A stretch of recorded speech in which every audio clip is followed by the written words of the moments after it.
Here's a strange little moment. You're standing at the kitchen counter holding a jar and it just won't open. Not a stuck forever jar, an ordinary lid. And you twist and nothing. So you run it under hot water, tap the edge with a spoon, brace it against your hip, try again. And somewhere in the back of your mind, a quiet thought goes by. That used to be easy. Or it's the stairs. You carry the laundry basket up like you always have, and at the top, you're just a little more out of breath than you remember being. Or it's the grocery bags. You used to grab all of them in one trip. Now you're making two. Nothing dramatic, nothing that sends you to a doctor, just a slow drip of little moments where your own body feels a half step behind where it used to be. And here's the part almost nobody says out loud. You start to wonder if you've just let yourself go. If you got soft, lazy, if somewhere in the last few years you quietly stopped being the strong one and became the person who hands the jar to someone else. So before we go further, do one thing with me, because this next part is the whole channel. Comment the one thing that quietly got harder first. The jar lid, the stairs, the grocery bags, getting up off the floor. Just the word. I'll start. Mine was the jar lid. Let's see how many of us it's the same thing for. And if my body is doing things I didn't sign up for is a feeling you know, subscribe. That's the whole channel right there. Now, the lazy story. I need you to put it down because it's wrong. Not be kind to yourself wrong, biologically wrong. Because you didn't get weaker by accident, and you didn't get weaker from the couch. Something has been leaving your body. Quietly, on a schedule, starting right around the time everything else started to feel off, your 40s. And the reason you never caught it leaving is the part that makes people angry once they understand it. It doesn't hurt. It doesn't show up on the bathroom scale. In fact, the scale can move the wrong way and hide it completely. It doesn't announce itself at all. It just goes, a little each year, silent. What's leaving is muscle. And I know, the second I say muscle, half of you picture the gym or big arms or something that only matters if you care about looking a certain way. Forget all of that. That picture is exactly the misunderstanding that lets this happen to people. Because muscle isn't decoration. Muscle is an engine. It's one of the busiest, most metabolically expensive, hardest working tissues you own, running in the background every second whether you ever touch a weight in your life or not. It's burning fuel, it's handling your blood sugar, it's holding your posture, your balance, your ability to get up off the floor without even thinking about it. And here's why this matters more than a stubborn jar. When that engine quietly shrinks, it doesn't just make you weaker, it touches everything you've probably been blaming on other things. The energy that dips by mid-afternoon, the metabolism that feels like it flatlined, the blood sugar numbers the doctor said crept up. A surprising amount of that traces back to the same silent place, one tissue leaving without a sound. And you, meanwhile, out here apologizing to yourself for it. And after 40, that engine starts quietly losing cylinders. So here's the question that changes how you see your own body. If muscle is an engine this important, why would your body let it slip away without so much as a warning light? Why is it so silent that most people spend years blaming their own willpower for something willpower never touched? The answer is the mechanism, and once you see it, the jar lid stops being about you and starts being about biology. That's right after this. So here's what's actually happening. It has a name, sarcopenia.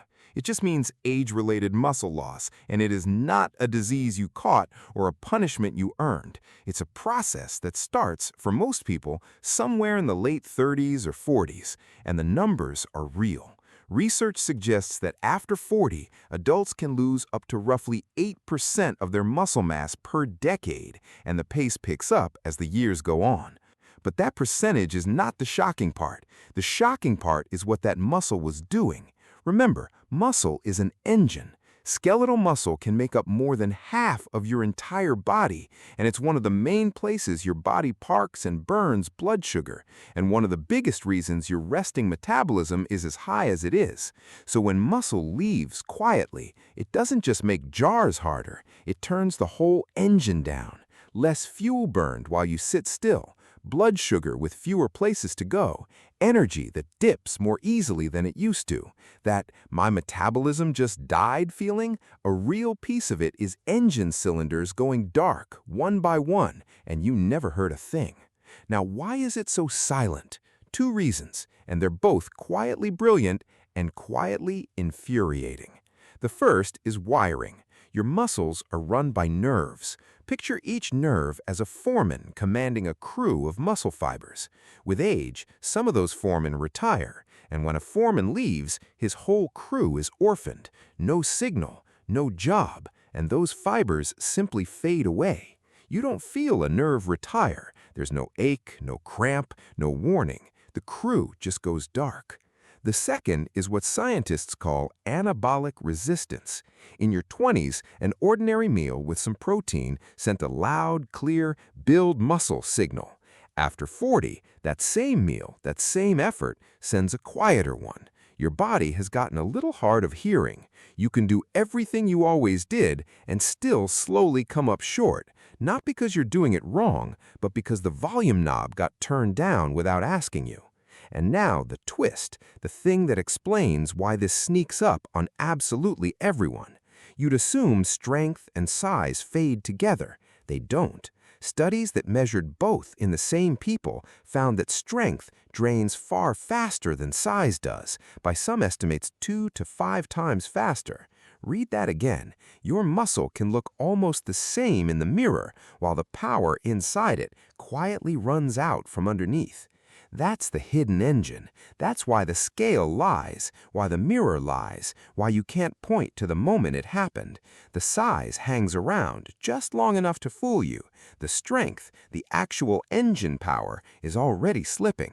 So the jar lid gets hard while you still look basically like yourself. And of course, you reach for willpower to explain it. There was nothing visible to blame instead. So here's the reframe, and it's the whole point. That weakness you've been quietly apologizing for is not a character flaw. It isn't the couch. It isn't proof that you let yourself go. It's an engine losing its wiring and turning down its own volume on a biological schedule, mostly out of sight. Understanding that doesn't fix it, and I'm not here to hand you a plan. I'm the guy who reads the research, not your doctor. But it moves the blame off of you and onto something real. And a problem you can finally see clearly is a very different problem than one you've been carrying in silence as your own fault. Quick recap. Muscle is a hidden engine. After 40, it leaves quietly through nerves that retire and a build signal that fades. And strength drains faster than size, which is exactly why nobody sees it coming. Next time your body does something that makes no sense, come find the reason, because there almost always is one. If this made your own body make a little more sense, subscribe. That's the entire channel, the science of why your body changed after 40. I'll see you in the next one.